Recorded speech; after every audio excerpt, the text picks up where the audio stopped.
आज आमे ऋतु विषय जानिबा ठीक अछि। एबे को ऋतु चलीची शीत ऋतु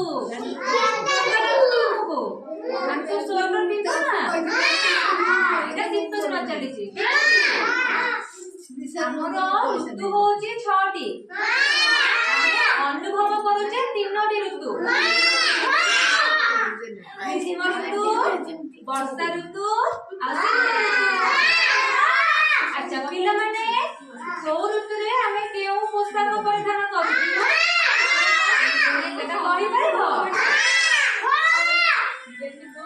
आस्ते आस्ते आस्ते ठीक अछि। अच्छा पिला माने देखिलो खरा दिने बापा मां को होइछथि पिला को धरिकी पिंची होउछथि बिंजोड़ा रे नाही और तमे को पोशाक पिंधाओ सूता कपड़ा पतला कपड़ा में पिंधाओ नाही। तबरे देखिलो दीदी वर्षा दिने छाता ले जाउची जाउनी आमे वर्षा दिने आमे को करथाउ रेनकोट पिंधाउ ना देखो रेनकोट।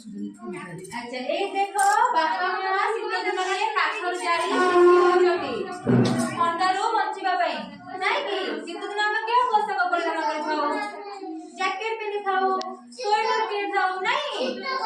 हां शीत दिन शीत करे आमे उल वस्त्र व्यवहार करथाउ। अच्छा आमे